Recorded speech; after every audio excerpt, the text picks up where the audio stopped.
साथीहरू, यस संसारमा जसले जन्म लिन्छ त्यसलाई एक न एक दिन मर्नै पर्ने हुन्छ। हामीहरू जवान, वयस्क र बुढेसकाल हुँदै जिन्दगीमा अगाडि बढिरहेको हुन्छौँ। यो गौतम बुद्धको पालामा घटेको घटना बाट जान्ने प्रयास गरौँ कि बुढेसकाल, अन्तिम प्रश्न र जीवनको गहिरो सच्चाईको बारेमा। हजुरसित सानो रिक्वेस्ट छ कि प्लिज च्यानल सब्स्क्राइब गरिदिनु होला। आउनुहोस् सुरु गरौँ। एक दिनको कुरा हो, गौतम बुद्ध आफ्नो केही चेलाहरूको साथमा एक गाउँबाट जाँदै हुनुहुन्थ्यो। त्यही बेला उहाँले देख्नुभयो कि रुखको तलतिर एक वृद्ध व्यक्ति बसेका थिए। उनी कहिले बेसमरी जोड जोडसित हाँस्थे र फेरि अचानक रोन लाग्थे। बुद्धको साथै उनी शिष्यहरूले पनि यो सबै देखे। जब बुद्ध ती व्यक्तिसँग पुग्नुभयो त ती वृद्ध व्यक्ति उहाँलाई देखेर जोड जोडले रुन लागे र बुद्धको चरणमा परेर भन्न लागे, हे बुद्ध, हजुरले जे पनि भन्नुहुन्छ त्यो सबै सत्य हो, तर मैले हजुरको कुरालाई बुझ्न सकिनँ र हजुरको विरोध गरिरहे, हजुरको अपमान गरिरहे। ती वृद्ध व्यक्तिको आँखादेखि लगातार आँसु निक्लिरहेको थियो। बुद्धले आँसु पोस्नुभयो र उनीतर्फ एकछिन ध्यान दिएर हेर्नुभयो। त्यसपछि बुद्धले आफ्नो झोलाबाट केही खानेकुरा निकाल्नुभयो र ती बुढो व्यक्तिलाई खानको लागि दिनुभयो। उनी धेरै भोकाएको थिए। उनले त्यो खानालाई खाए र पानी पिए, तर खानाको हरेक गाँससित उनी कहिले हाँस्थे त कहिले रुन्थे। बुद्धको शिष्यलाई ती बुढा मानिस कुनै पागल जस्तै लागिरहेको थियो। शिष्यहरूले बुद्धसित सोधे, गुरुदेव, यी बुढा व्यक्ति को हुन्? के यिनको दिमागको सन्तुलन ठिक छैन? हामीलाई त यी मान्छे पागल हुन् कि जस्तो लागिरहेको छ। बुद्धले भन्नुभयो, होइन, यिनी पागल होइनन्, बरु यिनलाई ज्ञानको प्राप्त भएको छ। त्यसैले तिमीहरू यिनीसित जाऊ र यिनीबाट ज्ञान प्राप्त गर।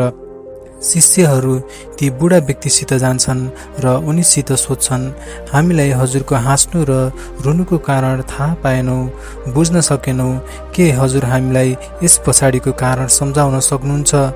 वृद्ध व्यक्तिले भने, आज भन्दा केही वर्ष पहिला म गौतम बुद्धसित मिलेको थिएँ। मैले उहाँको उपदेश सुने, तर मलाई उहाँको उपदेश एकदम बेकार लाग्यो। मलाई लाग्थ्यो कि जीवन जिउन र जीवनमा अगाडि बढ्नको लागि बुद्धको उपदेश कुनै कामको छैन।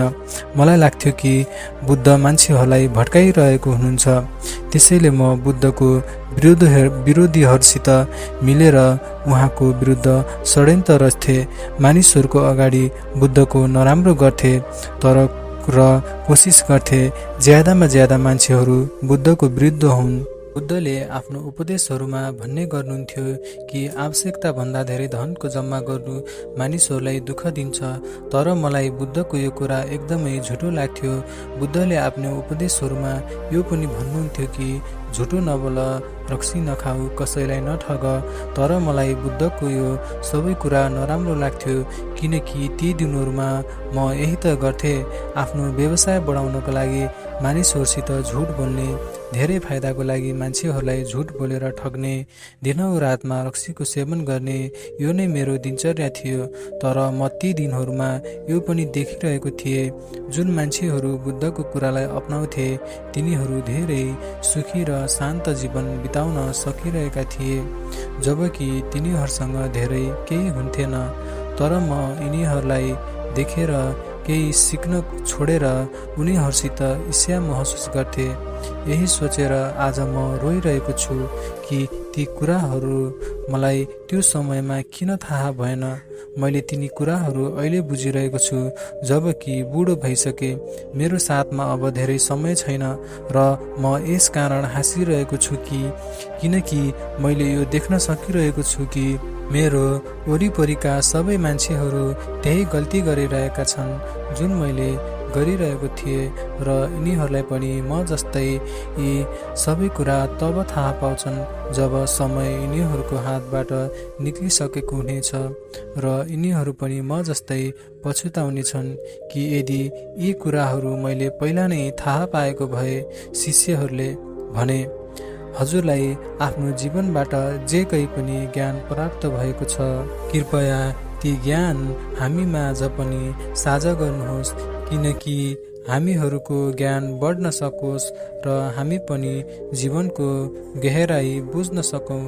ती बुढो व्यक्तिले आफ्नो हात जोडेर भने, महात्मा बुद्धको शिष्य हो, हजुरहरूको बुद्धभन्दा धेरै जीवनको गहराईलाई कसैले बुझेको छैन। म तिमीलाई त्यो भन्न सक्दैन जुन बुद्ध भन्नुहुन्छ। तर फेरि पनि जति पनि मैले जीवनलाई बुझेको छु त्यति मैले तिमी सबैलाई अवश्य भन्नेछु। आफ्नो जीवनको यो अन्तिम गतिमा आएर मैले थाहा पाएँ कि यो दुनियाँको हरेक मानिस एक प्रतिस्पर्धामा समावेश छन्। सबै एक अर्कासँग प्रतिस्पर्धा गरिरहेका छन्, सबै भागिरहेका छन्, दौडिरहेका छन् र सबै अरूभन्दा अगाडि निक्लिन खोजिरहेका छन्। आफूलाई अरूभन्दा श्रेष्ठ प्रमाणित गर्न चाहन्छन् र यो अगाडि निक्लिने धुन सानोदेखि नै सुरु हुन्छ। जब म सानो थिएँ त म मित्रभन्दा अगाडि निक्लिन चाहन्थे। म चाहन्थे कि मसँग मेरो मित्रभन्दा राम्रो खेलौना होस्, ज्यादा सुन्दर कपडा होस्। म उनीहरूभन्दा धेरै समझदार र बाठो बन्ने कोसिसमा लागिरहन्थे। मेरो आमा धेरै कडा थिइन्। उनी मलाई मर्जीको खेलौना र मिठाईहरू लग्नबाट रोक्थिन्। त्यसैले मेरो मनमा कहिलेकाहीँ ख्याल आउँथ्यो कि यदि यिनी मरिन् भने म स्वतन्त्र हुनेछु र आफ्नो मर्जीले मिठाईहरू र खेलौना ल्याउन सक्छु। तर यस्तो भएन। त मैले सोचेँ कि म छिटै ठुलो हुँ, किनकि म बाँकी बच्चाहरू जस्तै आफ्नो फैसला आफै लिन सकूँ र म फेरि आफ्नो मर्जीले मिठाई र खेलौना पनि लिन पाउनेछु। र यस्तै गरी मेरो बाल्यकाल गुज्रियो र म जवान भए। तर तबसम्म खेलौना र मिठाई जस्ता चिजहरू मलाई व्यर्थ लाग्न लागेको थियो। तर अब नयाँ तरिकाको प्रतिस्पर्धा सुरु भएको थियो। म आफ्नो साथीहरू र नातेदारहरूभन्दा धेरै धन कमाउन चाहन्थे, किनकि मैले उनीहरूलाई देखाउन सकूँ कि म उनीहरूभन्दा धेरै योग्य र सफल हुँ। म उनीहरूभन्दा राम्रो घर बनाउन चाहन्थे, सबभन्दा राम्रो कपडा लगाउन चाहन्थे जसले सबैले मेरो सम्मान गरून् र मलाई इज्जत दिउन्। यसको लागि मैले मानिसहरूसित झुटो बोले, मान्छेहरूको विरुद्ध षड्यन्त्र रचे, उनीहरूलाई ठगे। तर त्यस समय मलाई यो सबै राम्रो लाग्थ्यो। म सोच्थेँ कि केवल यस्तै तरिकाले नै जीवनमा अगाडि बढ्न सकिन्छ र धेरै धन कमाउन सकिन्छ। फेरि केही समयपछि मेरो आमा बुबाले मेरो विवाह गरिदिनु भयो। मेरो पत्नी धेरै राम्री थिइन्। ऊ मेरो धेरै ख्याल राख्थे। मलाई उसको हरेक कुरा राम्रो लाग्थ्यो। तर धेरै वर्षसम्म हाम्रो कुनै सन्तान भएन। मलाई यो कुराको चिन्ताले सताउन लाग्यो कि मेरो बुढेसकालको सहारा को बन्नेछ। जब म आफ्नो साथीको घरमा उनीहरूको बच्चालाई हाँस्ने र ठट्टा गरेको देख्थे त मलाई उनीहरूदेखि ईर्ष्या हुन्थ्यो र सोच्थे कि मेरो घरमा पनि यस्तै बच्चाहरूको हाँसेको बोलेको कुराको आवाज आउनुपर्छ। र चाँडै भगवानले हाम्रो सुन्नुभयो र म एक पुत्रको बुबा बने। त्यस दिन म धेरै खुसी थिएँ। मलाई लाग्न लाग्यो कि अब मलाई सबै थोक मिल्यो, मलाई अरू केही पनि चाहिँदैन। तर छिट्टै मेरो मनमा ख्याल आउन लाग्यो कि यदि मेरो 2वटा छोरा भए त मेरो जीवन अरू सजिलो हुन्थ्यो। र यो चोटि पनि भगवानले मेरो सुन्नुभयो र म दोस्रो छोराको बुबा बने। मैले आफ्नो बुबाको व्यापारलाई धेरै अगाडिसम्म बढाएँ। एक दिन मेरो श्रीमतीले मलाई भनिन्, तिम्रो बुबाले त सिर्फ यस व्यापारलाई सुरु गरेका थिए, यसलाई ठुलो त हजुरले बनाउनु भयो। सारा मेहनत हजुरकै हो र यसै पनि हजुरको बुबा आमा बुढो भइसके। उनीहरूलाई व्यापार हजुरलाई दिएर 4 धामको यात्रामा निक्लिनु पर्छ। मलाई पनि यो कुरा ठिक लाग्यो। मैले यो बारेमा आफ्नो बुबासँग कुरा गरेँ, तर उहाँ सिधै साफसित असहमत हुनुभयो। मलाई आफ्नो बुबादेखि धेरै क्रोध आयो र त्यस दिनपछि मलाई आफ्नो बुबाको हरेक कुरा नराम्रो लाग्न लाग्यो। मलाई व्यापारमा केही पनि गर्नुभन्दा पहिले उहाँसँग सोध्नु पर्थ्यो। यो कुरा मलाई धेरै खराब लाग्थ्यो। अब म स्वतन्त्र हुन चाहन्थे, घर र व्यापारको सारा निर्णय आफै नै लिन चाहन्थे र चाँडै ईश्वरले मेरो यो कुरा पनि सुन्नुभयो। अचानक मेरो बुबा धेरै बिमारी हुनुभयो। मलाई लाग्न लाग्यो अब मेरो बुबा चाँडै यस संसारलाई छोडिदिनुहुन्छ। मलाई यस कुरादेखि दुखी हुनु पर्थ्यो, तर म कहीँ न कहीँ भित्रबाट खुसी थिएँ कि अब मलाई टोक्नेवाला कोही हुने छैन। म सारा निर्णय आफ्नो मर्जीले गर्न सक्छु। मेरो बुबाको हालत धेरै खराब हुन लाग्यो, यहाँसम्म कि उहाँ बोल्न पनि सक्नु भएको थिएन। वैद्यले भन्यो कि अब यिनीसित धेरै कम समय छ। मित्र र नातेदारहरूलाई खबर गरिदेऊ कि अन्तिमचोटि आएर यिनीसित मिल। सारा मित्र र नातेदारहरू एक एक गरेर बुबालाई हेरेर जान लागे। एक हप्ताभन्दा धेरैको समय भइसकेको थियो। मेरो बुबाको हालत एकदमै खराब थियो। त्यही बेला मेरो श्रीमतीले पछाडिबाट आएर मलाई भनिन्, अब सबैले उहाँलाई हेरेर गइसके, फेरि अहिलेसम्म उहाँ जिउँदो किन हुनुहुन्छ? उहाँ किन मर्नुहुन्न? मलाई पनि मेरो श्रीमतीको कुरा सही लाग्यो। अब त उहाँ मर्नै पर्छ। कमसेकम उहाँ आफ्नो दुःखदेखि छुटकारा त पाउनुहुन्छ। अर्को बिहान म सुतेर उठे र आफ्नो बुबाको कोठामा गए त पाए मेरो बुबाको मृत्यु भइसकेको थियो। मेरो आमा उहाँको शिरमाथि बसेर रोइरहनु भएको थियो। त्यस बेला मलाई पनि धेरै दुःख लाग्यो। मेरो बुबासँग बिताएको मेरो सबै राम्रो पलहरू एकचोटि मेरो आँखा अगाडिबाट घुम्यो। म पनि आफ्नो आमासित जोड जोडले रुन लागे। फेरि मैले निर्णय गरेँ कि मैले मेरो बुबाको अन्तिम यात्रा धेरै धुमधामसँग निकाल्ने छु, किनकि सबै मान्छेहरूले यो हेर्न सकुन् कि म आफ्नो बुबासित कति प्रेम गर्थे र मैले यसै गरेँ। मैले धेरै भव्य तरिकाले आफ्नो बुबाको अन्तिम यात्रा निकाले।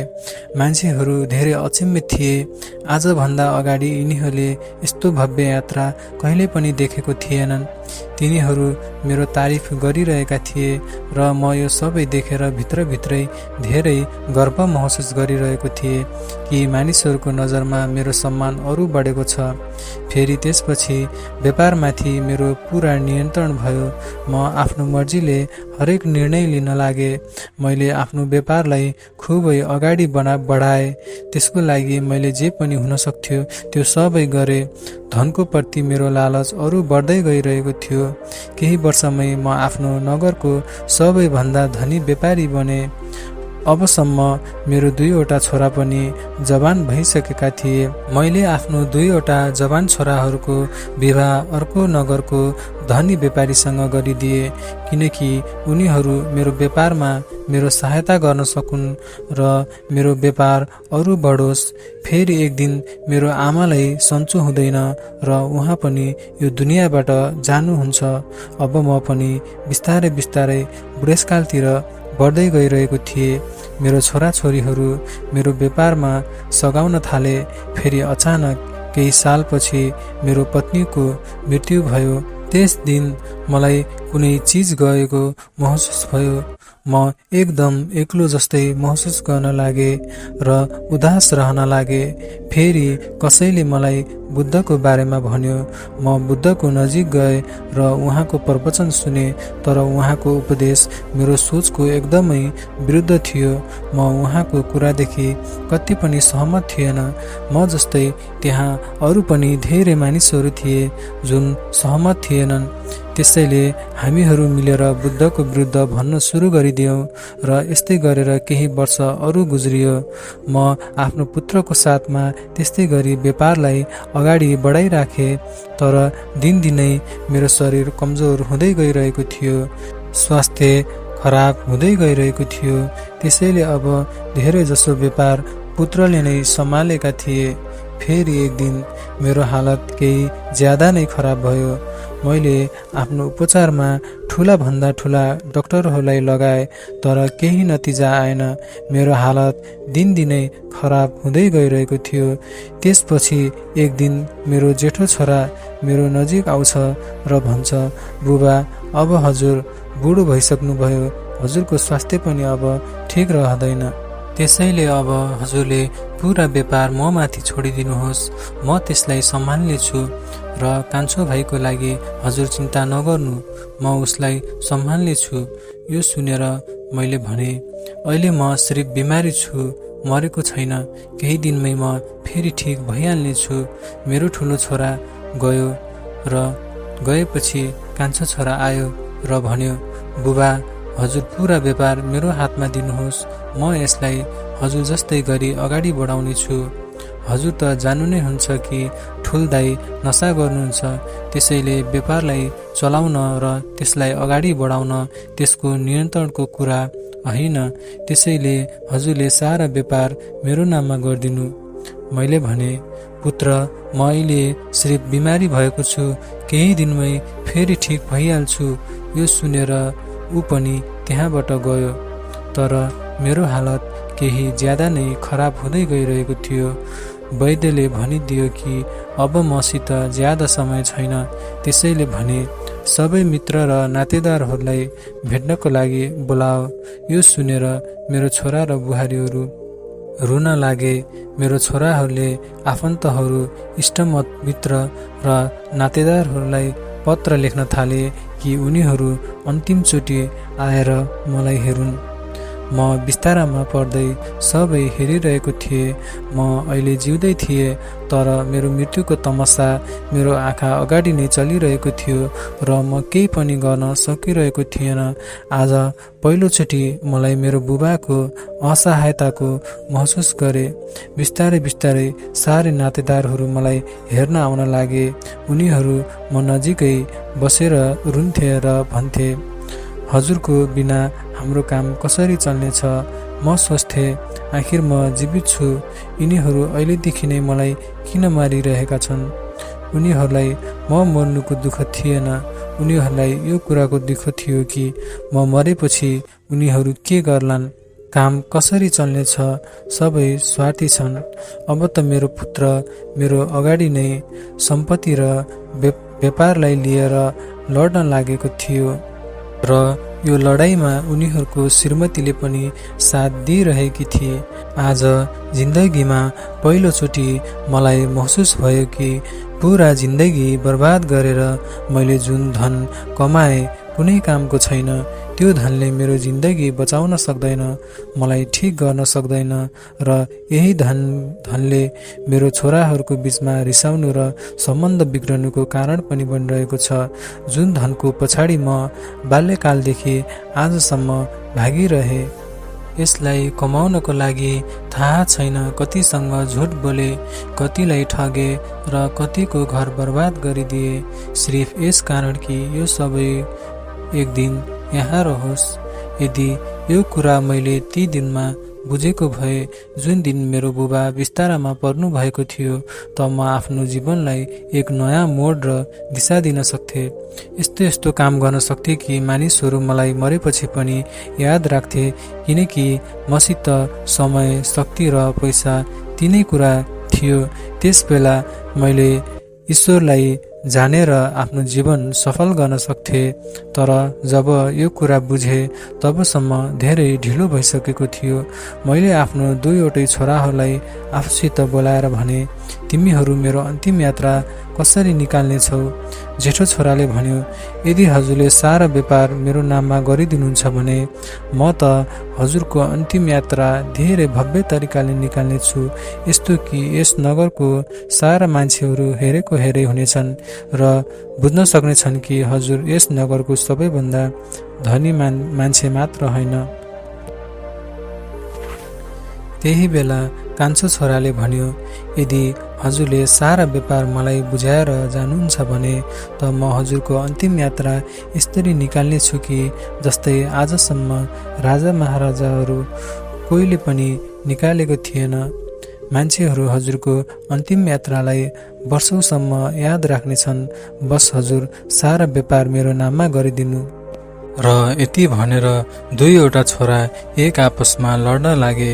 फेरि उनीहरूको श्रीमती पनि आफ्नो आफ्नो श्रीमानसित यो लडाईँमा समावेश भए र म सोच्न लागे यो सबै चिज मैले बनाए, आफ्नो मेहनत र आफ्नो हातले बनाए र आज यो सबै छुटिरहेको छ।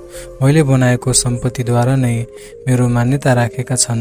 म अहिलेसम्म यो घमण्ड गरिरहन्थे कि मैले सबैभन्दा सफल जीवन जिएको छु, तर त्यस दिन महसुस भयो कि बल्ल अहिले त जिउन सुरु गरे र अन्तिम समय आयो। सारा जीवन यसै भागदौडमा बिताइदिए। मैले कति मान्छेहरूलाई मर्दै गरेको देखे, आफ्नो बुबालाई, आफ्नो आमालाई, आफ्नो श्रीमतीलाई, आफ्नो साथीहरूलाई। सबैको यात्रा त्यस घाटमा गएर खतम हुन्छ।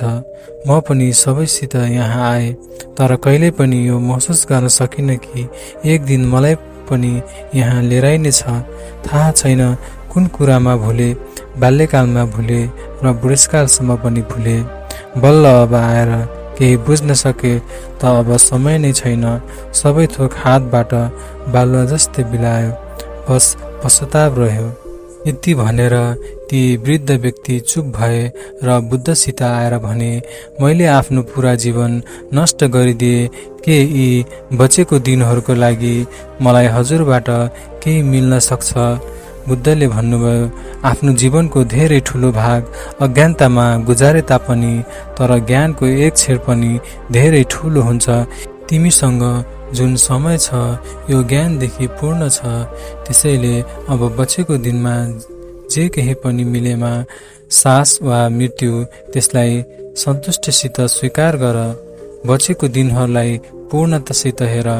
जुन बितिसक्यो त्यसको लागि पश्चाताप नगर र पूरा तरिकाले वर्तमानको हरेक पललाई जिउ। वर्तमानमा केन्द्रित हौ र जुन तिमीलाई मिलिरहेको छ त्यसलाई स्वीकार गर। जति पनि रहस्य जीवनमा छ त्यति नै त्यसभन्दा बढी मृत्युमा छ। जति खुसी जीवन दिन सक्दैन त्यो भन्दा ज्यादा खुसी मृत्यु दिन सक्छ।